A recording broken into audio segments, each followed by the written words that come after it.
Hello friends, नमस्कार। चलिए हम अभी स्टार्ट करते हैं आज आर्थिक उत्पादन के पशुधन और पोल्ट्री। ठीक है, तो स्टार्ट करते हैं। हमको क्या यहाँ से देखने देखिए, सबसे पहले दूध ना, मिल्क आ रहा है यहाँ पर सामने, आपको मिल्क देखने को मिल रहा होगा। ठीक है, चलिए ये एकदम रेडी। ठीक है, ये आपका ठीक है, ठीक सब कुछ सही है। और हम एक बार चेक कर लेते हैं, क्या चेक कर लेते हैं। ओ अच्छा, चलिए ठीक है। हाँ, स्टार्ट करते हैं हम लोग मिल्क से। ठीक है, कितना डेट 15 तारीख है शायद, 15 जनवरी। खैर कोई बात नहीं। इसमें लिखा क्या, दूध मिल्क। पशुओं से हमें एक महत्वपूर्ण उत्पाद के रूप में दूध प्राप्त होता है। व्यावसायिक स्तर पर दूध गाय व भैंसों से प्राप्त होता है, जबकि बकरी व ऊँटनी से भी दूध प्राप्त होता है। ठीक है, दूध को एक आदर्श भोजन, आइडियल फूड माना जाता है, क्योंकि इसकी पोषण क्षमता, न्यूट्रिटिव वैल्यू, इसमें पाए जाने वाली उच्च गुणवत्ता की प्रोटीन, लैक्टोज शर्करा, वसा, विटामिन व खनिज लवणों के कारण उच्चतम मानी जाती है। इसके साथ ही यह एक आसानी से पचने वाला और रुचिकर खाद्य पदार्थ है, जो सभी वर्ग के व्यक्ति, बच्चे, जवान, बूढ़े के लिए बहुत उपयोगी भोज्य पदार्थ है, जो उन्हें सभी पोषक तत्व उचित मात्रा में प्रदान करता है। शाकाहारी मनुष्यों के भोजन में केवल मात्र दूध ही जैविक प्रोटीन, एनिमल प्रोटीन का स्राव होता है। दूध में आयरन और विटामिन सी एब्सेंट रहता है या फिर बहुत कम मात्रा में पाया जाता है। ठीक है, इसके आगे हम लोग चलें। मांस के बारे में हमको देखना है। मांस को हम लोग इंग्लिश में क्या बोलेंगे, मीट। ठीक है, लेकिन इसके पहले इसमें लिखा है बकरी। बकरी के दूध की यह विशेषता होती है कि यह रचना की दृष्टि से मानवीय दूध से मिलता जुलता होता है, तथा इसमें वसा के कण छोटे छोटे होने के कारण यह सुपाच्य होता है। अतः यह बच्चों व रोगियों के लिए अति उपयोगी होता है। गाय के दूध का असर अम्लीय होता है, जबकि बकरी के दूध का प्रभाव क्षारीय होता है। दूध से अन्य महत्वपूर्ण उप उत्पाद, बाई प्रोडक्ट प्राप्त किए जा सकते हैं, जो बेहतर लाभ प्रदान करने के साथ साथ दूध की उपयोगिता व मांस को भी बढ़ाते हैं। इन उप उत्पादों में दही, छाछ, घी, पनीर, आइसक्रीम, छेना आदि शामिल है। भारतीय कृषि व्यवसायों में 17 से अधिक आय दूध से प्राप्त होता है। 17% से अधिक आय दूध से प्राप्त होता है। कितना से? भारतीय कृषि व्यवसाय में 17% से अधिक इनकम जो होता है दूध से होता है। अब हम लोग सेकंड नंबर में किस में चलते हैं, मीट, मांस में। ठीक है, तो पशुओं से हमें एक अन्य महत्वपूर्ण उत्पाद मांस प्राप्त होता है, जो भी आदर्श खाद्य पदार्थ की श्रेणी में रखा जाता है, क्योंकि इसमें उपस्थित प्रोटीन, वसा, कार्बोहाइड्रेट, विटामिन व खनिज लवण उच्च किस्म के होते हैं। इसकी पोषण क्षमता, न्यूट्रिटिव वैल्यू भी उच्च होती है। मांस मुख्यतः भेड़, बकरी, भैंस, सुअर व कुक्कुट आदि से प्राप्त होता है। सुअर मांस की दृष्टि से बहुत उपयोगी होते हैं, क्योंकि ये बहुत जल्दी वृद्धि करते हैं। ठीक है, तो विभिन्न पशुओं से प्राप्त मांस को निम्नलिखित नामों से जाना जाता है।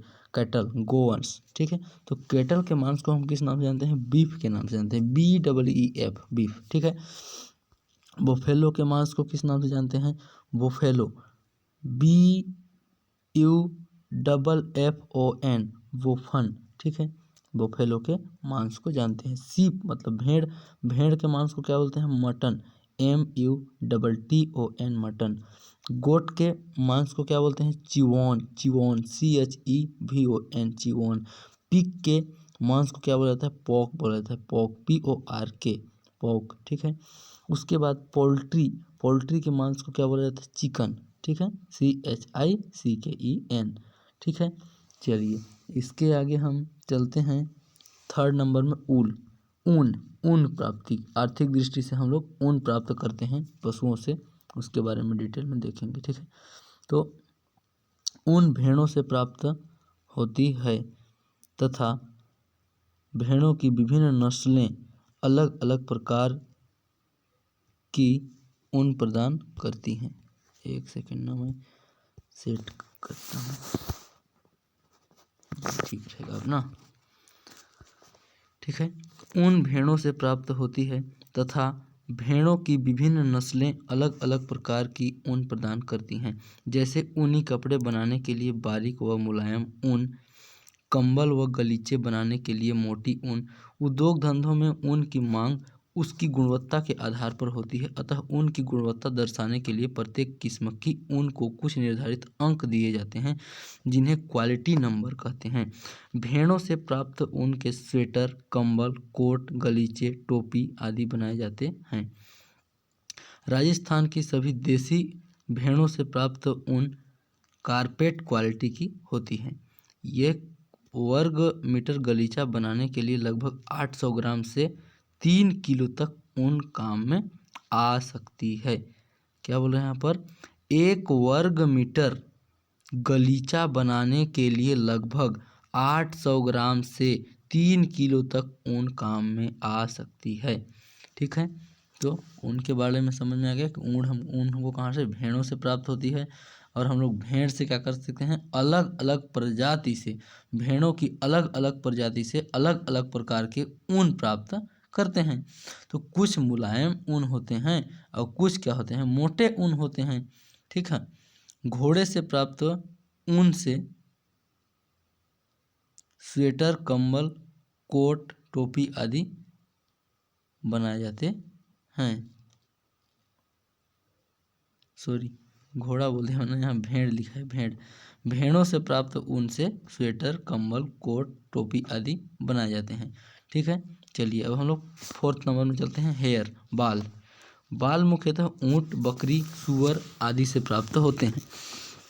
ऊँट से प्राप्त बालों से कंबल, दरी आदि बनते हैं। ठीक है,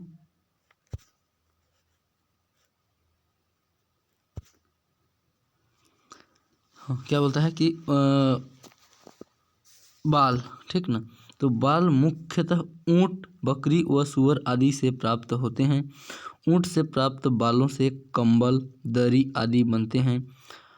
अंजोरा नस्ल की बकरी से मोहेर, MOHAIR मोहेर व कश्मीरी नस्ल की बकरी से पश्मीना, KASHMIRI नस्ल की बकरी से पश्मीना नामक मुलायम बाल प्राप्त होता है, जिनसे शाल, स्वेटर आदि ऊनी वस्त्र बनाए जाते हैं।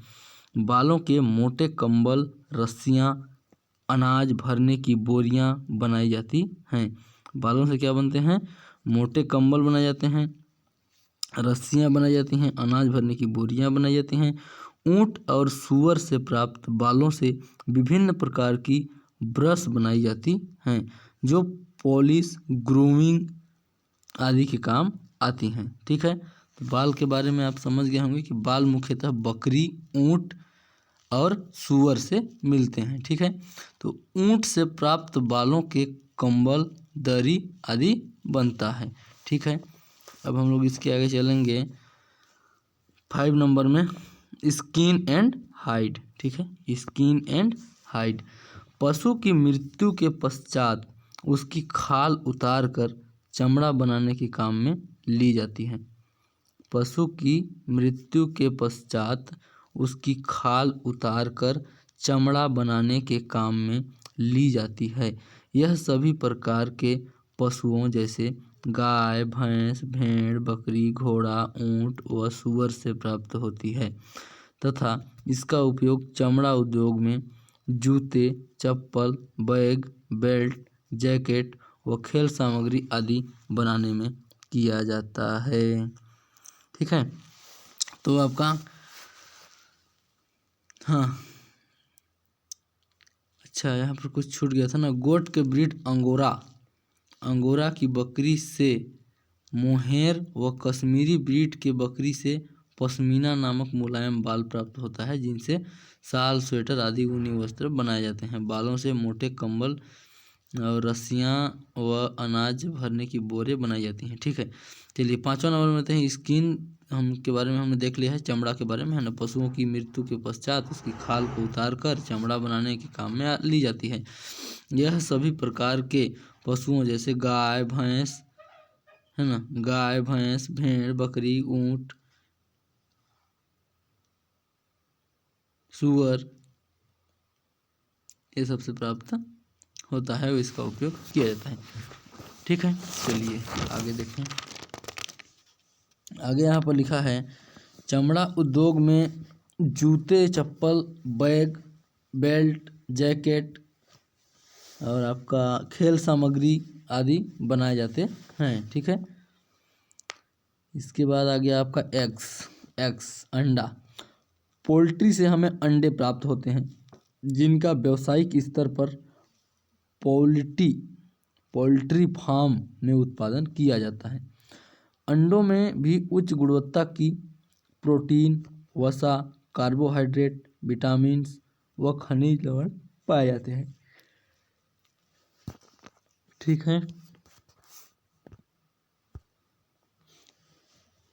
इसके बाद अच्छा हाँ, कार्बोहाइड्रेट, विटामिन और खनिज लवण पाए जाने के कारण इन्हें भी आदर्श खाद्य पदार्थ की श्रेणी में रखा जाता है। ठीक है, खाद लिखा है यहाँ पर, फिर क्या लिखा है, खाद। तो खाद जो होता है, खाद फसलों को पोषण प्रदान,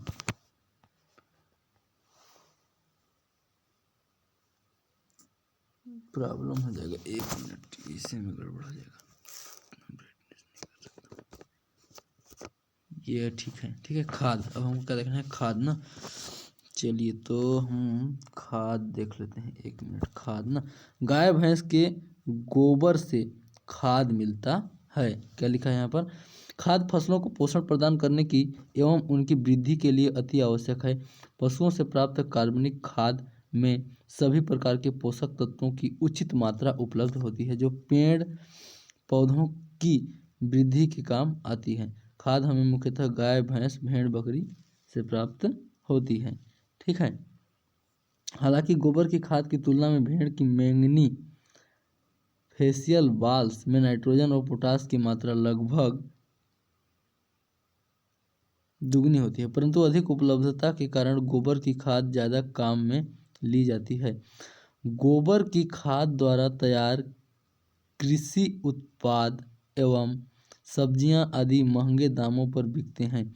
अगर गोबर की खाद का सही उपयोग किया जाए तो हमें रासायनिक खाद की जरूरत ही नहीं पड़ेगी, जो प्रति वर्ष लगभग 4,500 करोड़ रुपए खर्च करके विदेशों से आयात करनी पड़ती है। इसके अलावा रासायनिक खाद जमीन को खराब भी करती है तथा इसकी आवश्यकता प्रति वर्ष बढ़ती जाती है। गोबर से थेपड़ी बनाई जाती है, जो ईंधन के रूप में चूल्हों में काम में ली जाती है। अब थेपड़ी इसमें लिखा है तो इसका मतलब समझ सकते हैं क्या बोला जाता है उसको, स्थानीय लोग उपली बोलते हैं, उपली, छेना भी बोलते हैं कुछ लोग, कई जगह के लोग कई नाम से जानते हैं उसको। थेपड़ी बनाई जाती है जो ईंधन के रूप में चूल्हों में काम में ली जाती है। गोबर को घर लिपने में काम में लिया जाता है। गोबर का सबसे अच्छा उपयोग है गोबर गैस बनाने में, है ना, गोबर गैस संयंत्र बना सकते हैं। चलिए ठीक है, तो गोबर के बारे में आप लोग समझ गए। अब मैं कहता हूँ कि अब आपको मैं बता देता हूँ, ये आपका है, अच्छा हाँ, गोबर गैस व उत्तम गुणों वाली खाद प्राप्त होती है। गोबर गैस ईंधन के रूप में काम में ली जाती है। गोबर के अलावा गाय से उत्सर्जित पदार्थ के रूप में गोमूत्र भी प्राप्त होता है, जिसका उपयोग दवाइयाँ बनाने में, रोगों से बचाव में किया जाता है। ठीक है, चलिए अब हम लोग 8वां नंबर देखते हैं। सींग, खुर और हड्डियाँ, हॉर्न, होप्स और बोन्स। पशुओं से प्राप्त सींग गाय, भैंस, भेड़ व बकरी व खुरों का उपयोग सजावटी सामान, बटन व कंघी बनाने में किया जाता है। सभी मृत पशुओं से प्राप्त हड्डियों का उपयोग हड्डी उद्योग में सजावटी सामान व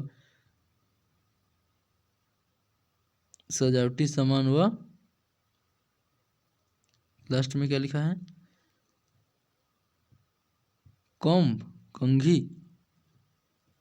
कंघी बनाने में किया जाता है। सभी मृत पशुओं से प्राप्त हड्डियों का उपयोग हड्डी उद्योग में सजावटी सामान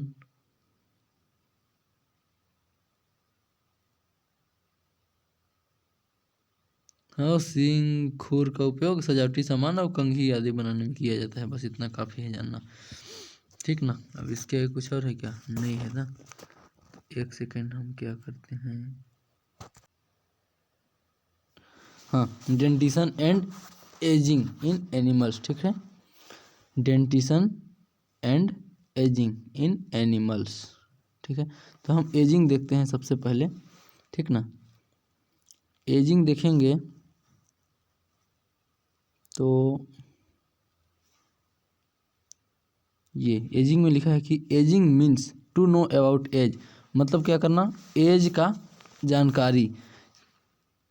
एजिंग क्या है, खान पान हेतु एज इम्पोर्टेंट, मतलब हम लोग किसी का एज का अगर हमको नॉलेज रहेगा तो हम उसके खान पान के बारे में क्या कर सकते हैं, जानकारी रख सकते हैं कि कितना खाना देना है, कैसा खाना देना है ना, कौन सा खाना को आसानी से पचा पाएगा एनिमल। ये सब की जानकारी हमको कहाँ से मिलती है, खान पान की जानकारी से, ठीक है। Ageing is important in animal because age help to know about feeding, breeding, production, selling and purchase, है ना। तो क्या कह सकते हैं हम कि पशुओं की उम्र ज्ञात करना कई मायनों में उपयोगी है। पशुओं की उम्र पर खाना पीना, बेचना, खरीदना, प्रजनन करना, उत्पादन करना, ये सब क्या करता है, निर्भर करता है, ठीक है। तो एजिंग मीन्स पशु के एजिंग का सर्वाधिक उपयोग प्रजनन के लिए होता है। सर्वाधिक उपयोग किसके लिए होता है, प्रजनन के लिए होता है, ठीक है। अब चलिए इसके आगे मैं दिखा दूं आपको, कहाँ पर थे हम लोग, एक मिनट ना, ये है आपका एजिंग, ठीक है। एजिंग मीन्स टू नेविटेज, ठीक है, एजिंग हो गया। उसके बाद method of ageing of animals, मतलब हम कैसे जानवरों को का एज का पता लगाएंगे। तो सबसे पहला क्या है, बाई रिकॉर्ड्स, ठीक है, बाई रिकॉर्ड्स।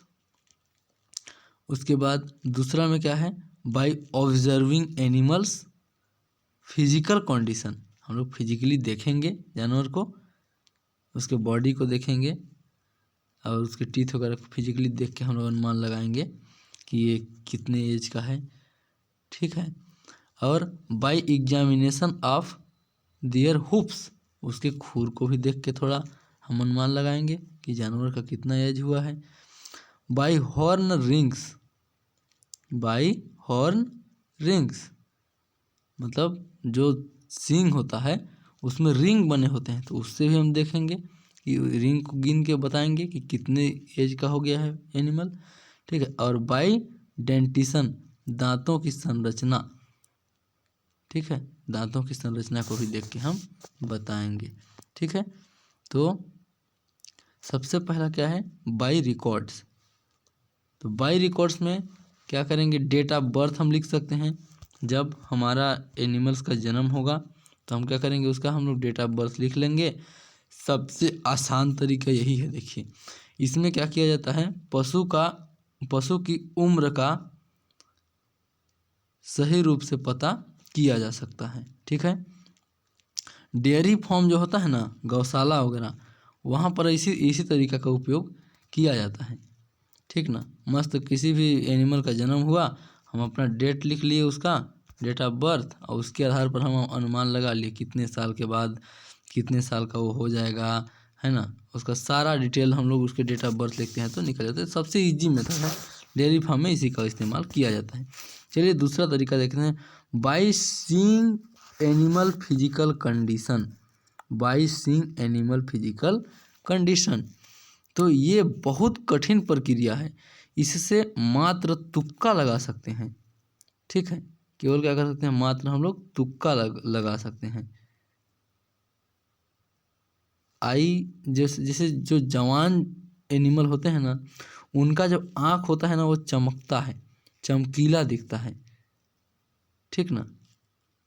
और उनका जो बॉडी होता है ना, बॉडी कहने का मतलब त्वचा जो होता है ना, वो एकदम सॉफ्ट होता है जो जवान होते हैं उनका।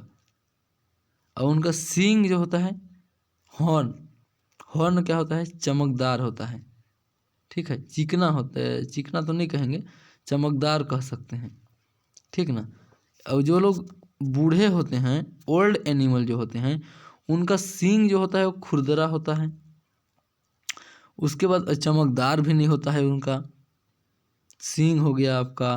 उनका बॉडी जो होगा वो खुरदरा हो जाएगा। उनके जो बॉडी में जो हेयर रहते हैं छोटे छोटे, उनको भी देखने से हमको उनका रंग एकदम लो दिखेगा, चमकदार नहीं दिखेगा। उनके आँख जो होंगे, सींग जो होंगे, ये सब चमकदार नहीं होंगे। ठीक है, आँखें उनके क्या होंगे, धंसे हुए होंगे। तो इन्हें इससे क्या पता चलता है, ओल्ड एनिमल का पता चलता है। ठीक है, तो by seeing animal physical condition, this method is very tough to find the age of animal. Through this method we can only guess the age of animal, not correctly calculate the age of any animals. In young animal we can see soft skin, dark eyes, horns shining. However in old animal,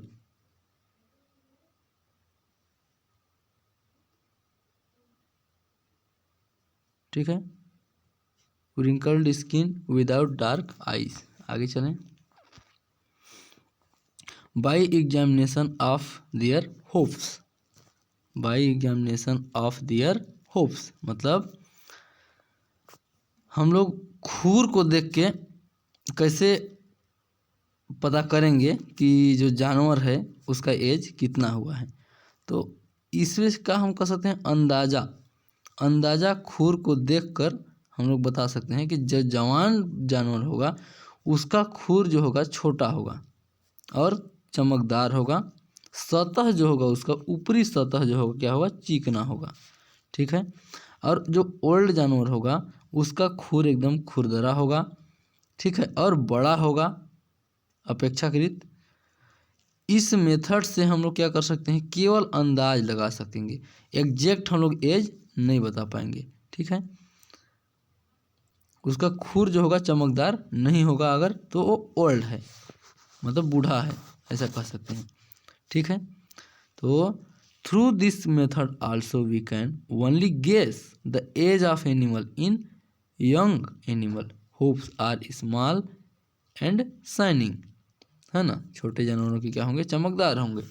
चलिए ठीक है, अगला method देखते हैं। अगला method में लिखा है by counting their horn rings, by counting their horn rings. This method is only applicable in cattle. ये जो है by counting hair horns ring, rings मतलब क्या करना है, जो हमारा एनिमल है उसका हमको क्या करना है, काउंट करना है। सींग में रिंग बना हुआ होता है, लेकिन सभी में रिंग नहीं होता है। ये ओनली कैटल में पाया जाता है, गोवंश में पाया जाता है ये रिंग, बुफेलो वगैरह में नहीं पाया जाता है। तो हम लोग इसका उपयोग कहाँ, केवल कैटल के कंडीशन में कर सकते हैं। तो हमको कैसे करना है, इसमें प्रक्रिया क्या है, बाय काउंटिंग देयर हॉर्न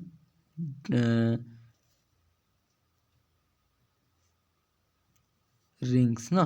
तो मात्र कैटल के लिए बहुत ही इजी मेथड है। रिंग्स को गिन कर उसमें 2 जोड़ देना है,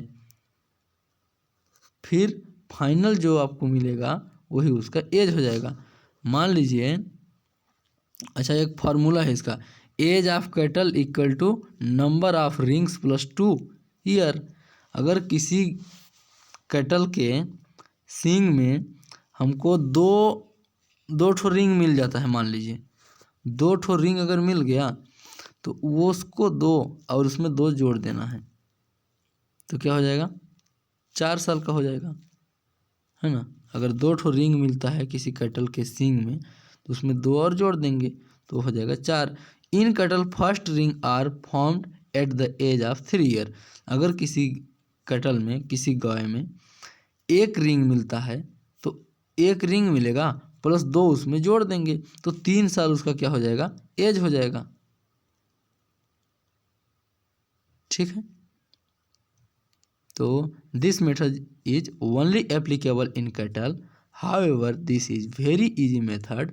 in this method rings which are present in horns are counted and after that plus 2 are added. The desired value determines the age of cattle। ठीक है, आगे चलें, आगे हम चलेंगे। यहाँ पर लिखा है in cattle first ring are formed at the age of 3 years. ठीक है, मतलब हमको रिंग्स गिनना है तो उसमें 2 जोड़ देना है, बस कुछ नहीं करना है ज़्यादा। जितना रिंग है उसमें 2 बढ़ा देना है, वही उसका एज है। ठीक है, चलिए अब हम आगे चलें बाई डेंटिशन में। ये बाई डेंटिशन, दांत को देख करके हम कैसे बता पाएंगे कि जो जानवर है, जो एनिमल है, उसका एज कितना हो गया है।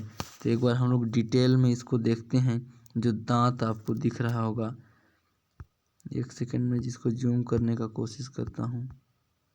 ठीक है, ये डेंटल क्राउन एरिया, ये वाला जो है ऊपर का हिस्सा क्या है, डेंटल क्राउन एरिया। ठीक है, सबसे ऊपर में जो रहता है उसको इनेमल कहते हैं, इनेमल।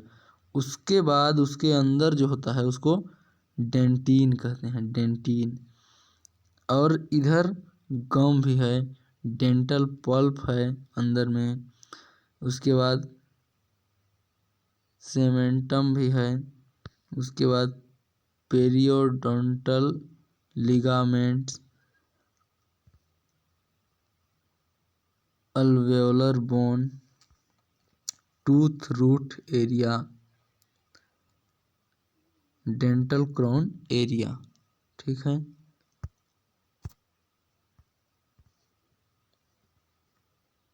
चलिए आगे देखते हैं। इसमें टाइप ऑफ टीथ कितने प्रकार के होते हैं, 4 प्रकार के होते हैं। इंसीजर, कैनाइन, प्री मोलर और मोलर। ठीक है, उसके बाद अब यहाँ से देखिए, हम इसको सिंप्लीफाई करते हैं थोड़ा।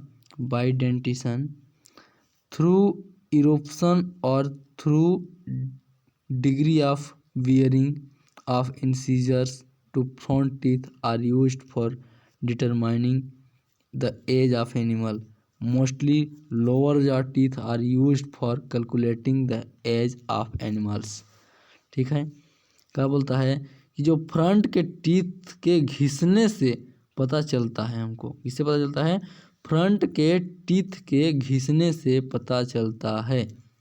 मसूड़ों से निकलने से, घिसने से एज का पता कर सकते हैं। एज पता करने के लिए निचले जबड़े को क्या किया जाता है, निचले जबड़े का इस्तेमाल किया जाता है। ठीक है,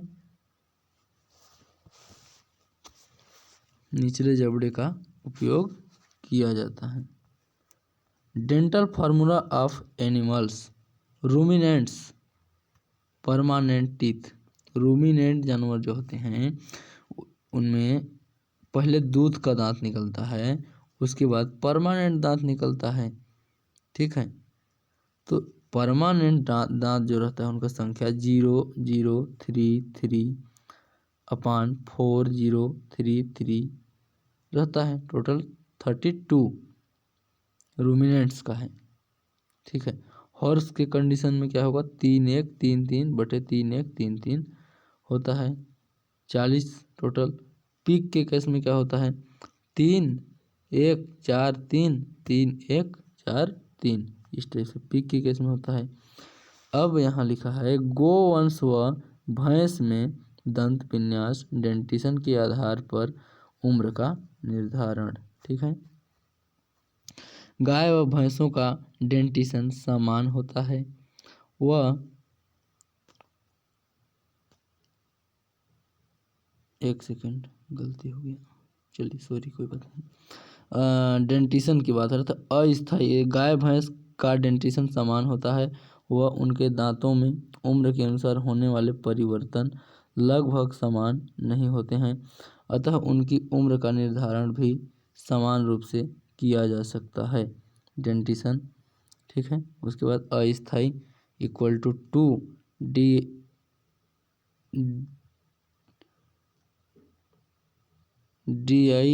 DIDC/DP/DM इक्वल टू 20 और स्थायी जो होता है उसमें 32 होता है। ठीक है, तो उसमें आपका अच्छा दांत 4 प्रकार का भी बताया था ना, दांत 4 प्रकार के होते हैं। अच्छा, इंसीजर, केनाइन, प्रीमोलर और मोलर, ठीक ना। तो यहाँ से हम देखते हैं दांतों की स्थिति। ठीक है, तो दो अस्थायी सेंट्रल इंसीजर इरुप्टेड व अन्य इस अस्थायी इंसीजर्स भी 3 जोड़ी अस्थायी चीक टीथ के साथ इरुप्शन की स्थिति में सभी 4 जोड़ी। अच्छा, जन्म के समय का बात है यहाँ पर ना। जन्म के समय का होता है 2 अस्थायी सेंट्रल इंसीजर्स इरुप्टेड और अन्य अस्थायी इंसीजर्स भी 3 जोड़ी अस्थायी चीक टीथ के साथ इरुप्शन की स्थिति में। 2 अस्थायी सेंट्रल इंसीजर्स इरुप्टेड व अन्य अस्थायी इंसीजर्स भी 3 जोड़ी अस्थायी चीक टीथ के साथ इरुप्शन की स्थिति में जन्म के समय रहते हैं। 1 महीना के बाद क्या होता है, सभी 4 जोड़ी अस्थायी इंसीजर्स व 3 जोड़ी अस्थायी चीक टीथ इरुप्टेड। उसके बाद सभी इस अस्थायी इंसीजर बढ़े हुए व चौड़ी स्थायी चीक टीथ इरुप्शन। एक सेकेंड में इसको थोड़ा सिंप्लीफाई करूँगा तब ज़्यादा अच्छा रहेगा, ऐसे में समझ आ नहीं रहा ना। 1 मिनट ना। हाँ, इंसीजर फ्रंट टीथ से हम लोग मतलब इंसीजर को देख के ही हम लोग पता लगाएंगे कि एज कितना हुआ है एनिमल का। तो बॉर्न एनिमल 2 दांत, जब एनिमल जन्म लेता है, जन्म के समय उसके क्या होते हैं, 2 ठो दांत होते हैं। 5 महीने के बाद दूध के 8 दांत, है ना, मतलब जन्म लिया तो कितना दांत, 2 ठो दांत, ठीक है, जो फ्रंट में रहते हैं। 5 महीने के बाद दूध के 8 दांत निकल जाते हैं। 5 से 10 महीने तक के उम्र में घिसना शुरू हो जाता है। 5 से 10 माह तक घिसने लगते हैं। 1 से 1.5 साल तक पूरा घिस जाता है दांत। 1 से 1.5 साल तक क्या होता है, पूरा घिस जाता है। 2 साल में परमानेंट दांत आना स्टार्ट हो जाता है। ठीक है, 2 साल में क्या होता है, परमानेंट दांत आना स्टार्ट हो जाता है। 2 साल और 3 महीना से परमानेंट दांत स्टार्ट होता है निकलना। 2 साल 3 महीना से क्या होता है, परमानेंट दांत निकलना शुरू हो जाता है। ठीक है, दांत हमेशा जोड़ी में आता है। ठीक है, सामने के 2 दांत पहले आते हैं। 2 साल 6 महीना से, है ना, मतलब सामने के 2 दांत पहले आते हैं। इसके बाद 2 साल 6 महीना से लेकर 3 साल तक 2 और दांत आ जाते हैं। मतलब अगर किसी एनिमल का एज 2 साल और 6 महीना से लेकर 3 साल तक है तो उसका टोटल दांत कितना हो जाएगा, 4 दांत हो जाएगा। ठीक है, क्योंकि 2 दांत तो आपका कब निकल चुका था, जब जानवर 2 साल और 3 महीने का था, तब से स्टार्ट हो गया था उसका पहला जोड़ी दांत, एक जोड़ी, ठीक है। फिर से एक जोड़ी निकलेगा कब, 2 साल 6 महीना से लेकर 3 साल के बीच, तो टोटल मिला के 4 दांत हो जाएगा। इसके बाद 3 साल से लेकर 6 माह तक, 3 साल से लेकर 6 माह तक क्या होता है, 3 साल से लेकर 6 महीने तक,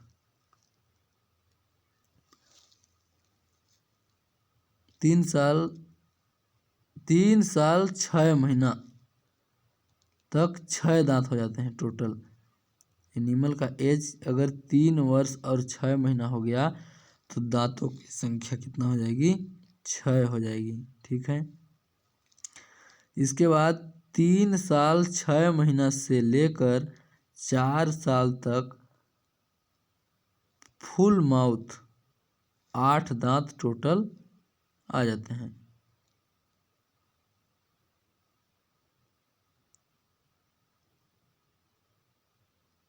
ठीक है, चलिए आगे देखें। 12 से 14 वर्ष में दांत खत्म भी हो जाते हैं। 10-11 साल तक हम लोग एज को गिन सकते हैं, क्योंकि किसी भी एनिमल का अगर दांत 14 साल तक तो पूरा खत्म हो जाता है।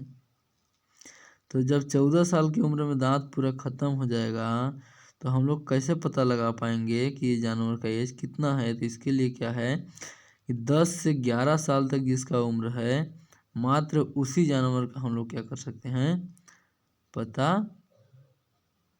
लगा सकते हैं, ठीक है।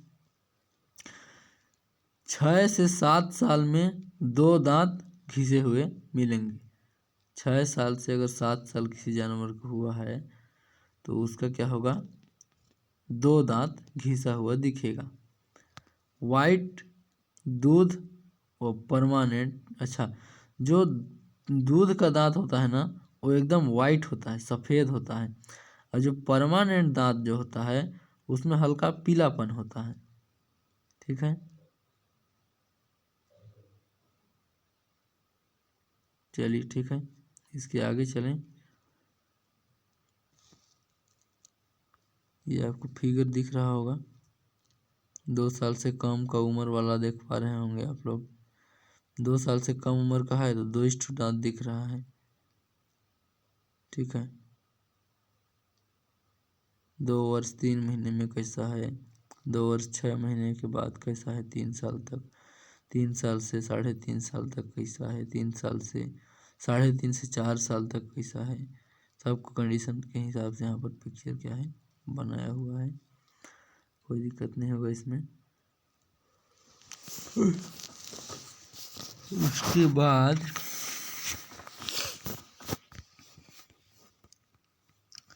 मिल्च बर्ड, मिल्च ब्रीड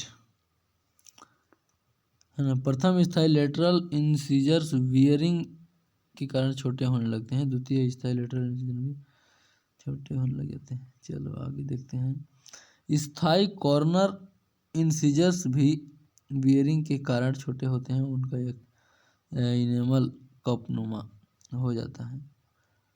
दांतों के बीच की खाली जगह धीरे धीरे बढ़ती रहती है तथा दांत घिस कर छोटे हो जाते हैं। उसके बाद दांतों की एनिमल पूरी तरह ख़त्म हो जाती है। दांतों की जो एनिमल होती है वो पूरी तरह क्या होती है, ख़त्म हो जाती है। वह दांत केवल खूंटीनुमा रह जाता है, जो एक दूसरे से दूर दूर स्थित होते हैं, है ना। उम्र बढ़ने के साथ साथ दंत विन्यास के आधार पर उम्र निर्धारण हेतु अनुभव की अधिक आवश्यकता पड़ती है। प्रायोगिक रूप से 12 वर्ष की उम्र के बाद गाय भैंस की उम्र का निर्धारण नहीं किया जा सकता या तो मुश्किल सा हो जाता है।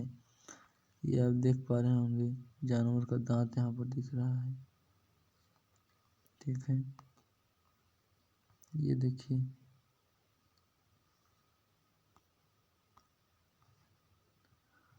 ये देखिए 6 टीथ एनिमल कैटल, 6 टीथ वाली। उसके बाद देखिए फुल माउथ एनिमल कैटल, इसका पूरा दांत उग गया है, ये बस जानने के लिए। फुल माउथ एनिमल कैटल, ठीक है। चलिए इसके बाद हम, एक सेकंड, चलिए देसी नस्लें देखते हैं हम लोग एक बार। इंडिजिनस ब्रीड्स, ब्रीड्स मतलब प्रजाति, इंडिजिनस, इंडिजिनस बोले तो दुधारू, दुधारू नस्लें, भारवाहक नस्लें, द्विप्रयोगी नस्लें। ठीक है, दुधारू नस्लें मतलब मिल्च ब्रीड्स, भारवाहक नस्लें मतलब ब्रॉड पर्पज ब्रीड्स, और द्विप्रयोजनी नस्लें जो होती हैं क्या होते हैं, डबल पर्पज ब्रीड्स। तो दुधारू नस्लें में हमको क्या होता है, उच्च दूध क्षमता और कम भारवाहक क्षमता। और भारवाहक जो होता है उसमें कम दूध क्षमता, उच्च भारवाहक क्षमता। और द्विप्रयोजनी नस्लें होते हैं अच्छी दूध क्षमता, अच्छी भारवाहक क्षमता। ठीक है, एग्जाम्पल इसमें दिया है, देखिए आपका दुधारू नस्ल वाला में, दुधारू नस्ल में गिर, गिर हो गया, साहिवाल हो गया, राठी हो गया, देवनी हो गया, रेड सिंधी। ठीक ना। भारवाहक नस्ल के रूप में आपका है नगौरी, मालवी, राठ, सिरी, अमृत महल, हलीकर, खिलारी, कंग्याम, कंग्याम का लिखा है, कंग्याम, डांगी, कृष्णा वैली एक्सेट्रा। हरियाणा, ये है आपका अच्छा भारवाहक क्षमता, अच्छा दूध क्षमता, अच्छा दूध और अच्छा भारवाहक क्षमता। एग्जाम्पल क्या है आपका, हरियाणा, थारपारकर, कंकरेज, मेवती, ऑनगोल्ड।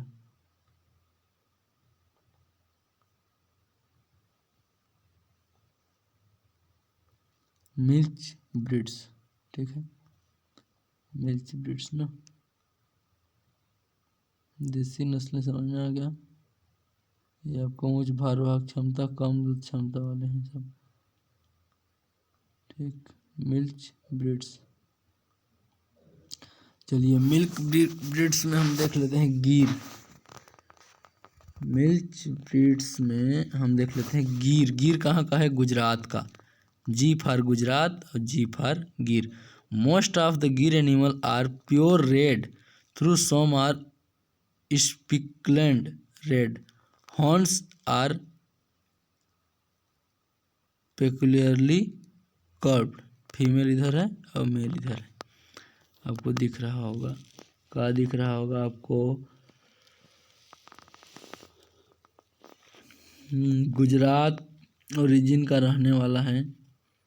ठीक है, प्योर्ड या हल्के रेड सिंग कर्व। ठीक है, ईयर, इसका कान कैसे रहता है, कान हमेशा लटका हुआ रहता है, पेंडुलस, पेंडुला आकार, पेंडुलस। उसके बाद साहीवाल, साहीवाल दिखाते हैं भाई हम पिक्चर, ये देखिए साहीवाल, इसका ओरिजिन है Punjab, Rajasthan. One of the best dairy breeds of zebu cattle. It is being utilized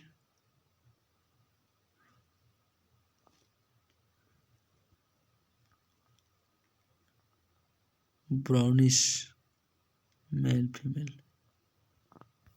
Shah, क्या नाम है इसका? साहीवाल। साहीवाल की गाय देख पा रहे हैं आप? दिख पा रहा है साहीवाल। साहीवाल, ठीक है। राठी, राठी कहाँ का है? राजस्थान। राठी ना, एक मिनट एक मिनट भाई। राठी, अच्छा हाँ ठीक है। राठी जो है राजस्थान ओरिजिन से है। मेल ब्लैक रेड, मेल जो होता है वो ब्लैक और रेड दो कलर में मिलता है, और जो फीमेल होती है वो वाइट कबरी कह सकते हैं हम लोग, ब्राउन कलर और उसमें वाइट भी मिला हुआ रहता है। राठी राजस्थान की। रेड सिंधी देवनी। चलिए यहाँ पर देखें, the animal are usually brown with white patches all over the body, but animal having completely brown और black coat with white patches are often encountered, ठीक है। उसके बाद देवनी। देवनी में क्या है? ओरिजिन कहाँ है आपका? Karnataka, Maharashtra. Body colour is usually spotted black and white, male और फीमेल। देखो ये है आपका कहाँ का? कर्नाटक महाराष्ट्र का। ये मेल है। हाँ तो जबरदस्त है, एक नंबर का। चलिए रेड सिंधी देख लेते हैं। Red Sindhi Rajasthan origin, the original breedings tracked in the Pakistan, but some origin said hair heads are available in Orissa. अच्छा उड़ीसा बोलता है यार, पाकिस्तान ठीक बोला है, ठीक ठीक ठीक ठीक, पाकिस्तान से है लेकिन उड़ीसा में मिल जाता है। Orissa, Tamil Nadu, Bihar, Kerala and Assam state of India. This breeds has distinctly red color, red shades vary from dark red to dim yellow. Two patches of white are seen on the lobe and sometimes forehead. No large white patches are present on the body. उसके बाद लिखा है डाउट purpose breeds.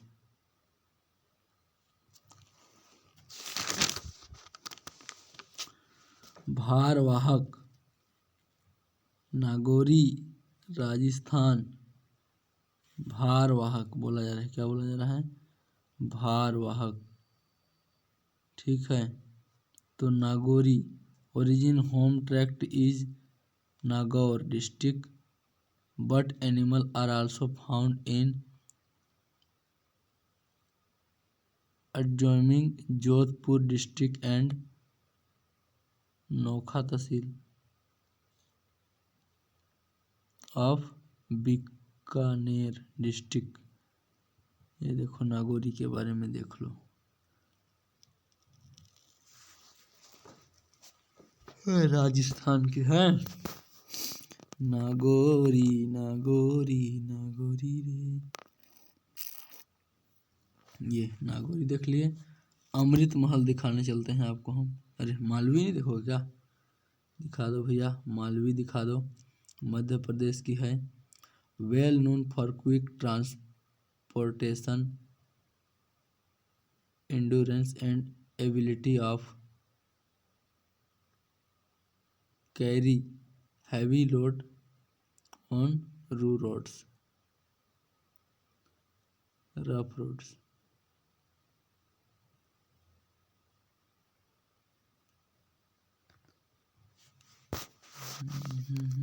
ठीक है। इसके आगे SIRI सिरी, SIRI सिरी, ये कहाँ का है? कर्नाटक का है, कर्नाटक का है सिरी।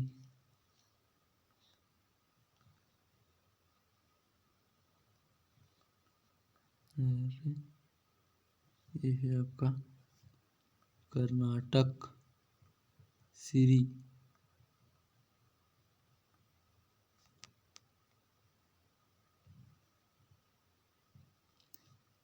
अमृत महल, ठीक है।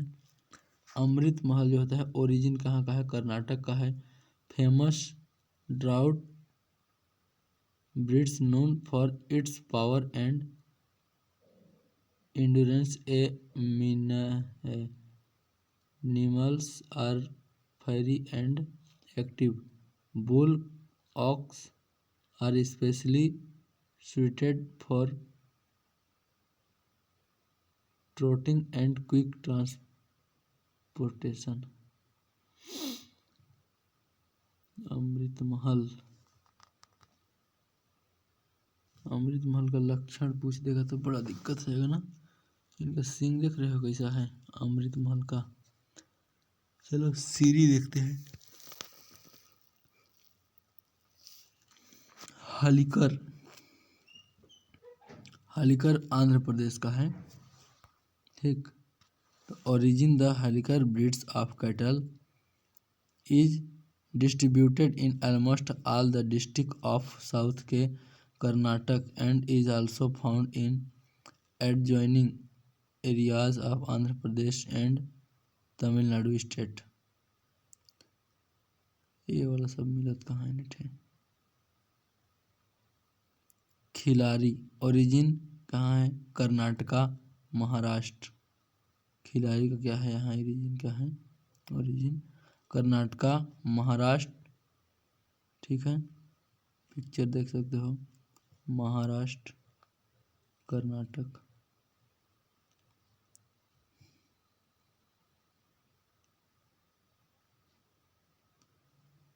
कंग्याम, कंग्याम लिखा है, Kangyam Maharashtra Karnataka.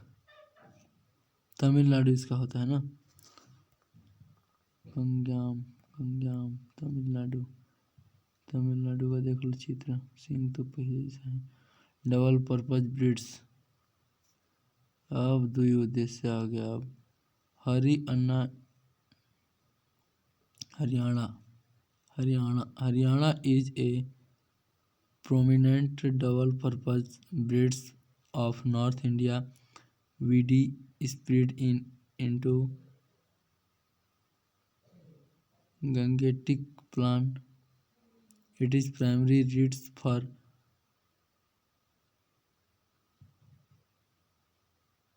milk production. Cows are also fairly good milkers. उसके बाद थार पारकर ओरिजिन क्या है? गुजरात और Rajasthan.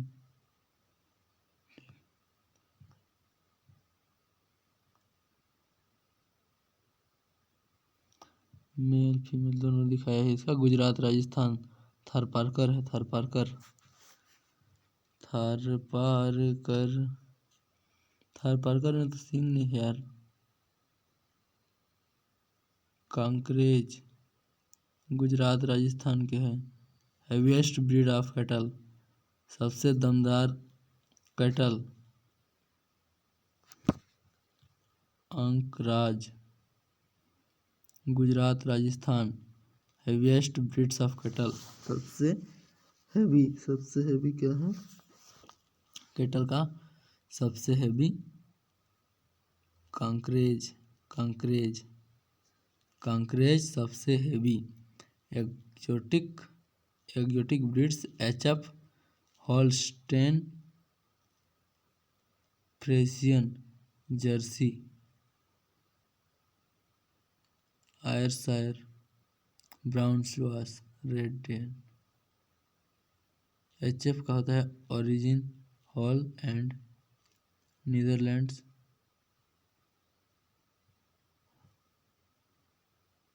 Highest milk producing exotic cattle, HF है का जी, HF हॉलैंड, नीदरलैंड। चलिए अब और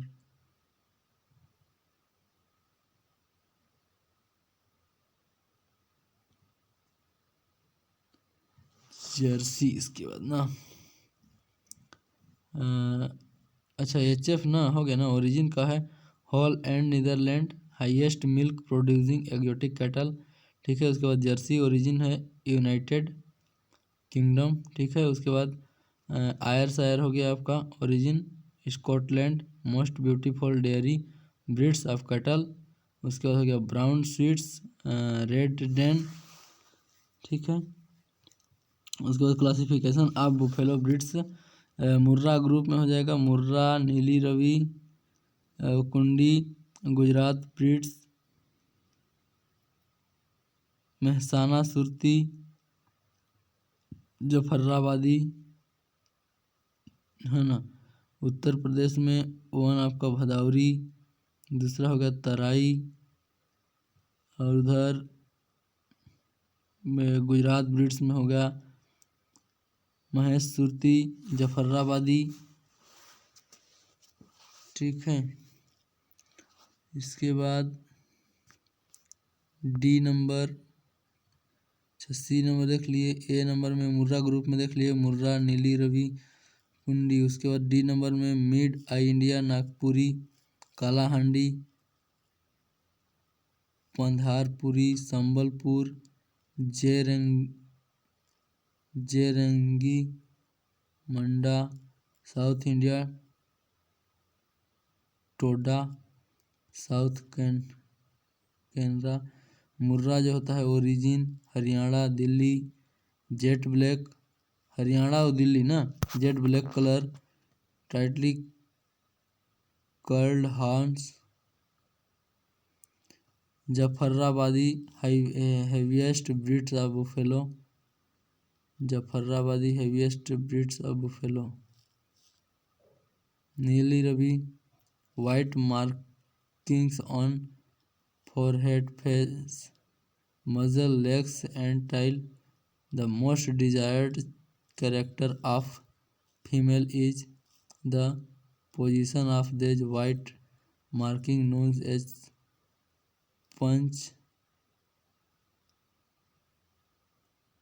पंचकल्याण। उसके बाद सुरती हो गया origin Surti Gujarat, sickle safe horn, इसका क्या होता है, सींग जो होता है हंसुआ के समान हो जाता है और रहता है। और उसका Mehsana, mixture of Murrah and Surti breeds of buffalo. Bhadawari, Bhadawari में क्या होता है, ओरिजिन क्या है, MP, UP, copper colour skin, buffalo breed smell. Important question, heaviest milk producing breeds of buffalo, Murrah, highest milk producing exotic cattle in the world, HF, highest fat percentage in buffalo breeds, Bhadauri, highest milk fat percentage among exotic cattle, Jersey, minimum fat percentage in buffalo breeds, Neeli Ravi, lowest milk fat percentage among exotic cattle, HF, highest buffalo breeds Jafarabadi, highest Indian cattle breeds Kankrej, copper colour body buffalo Bhadauri.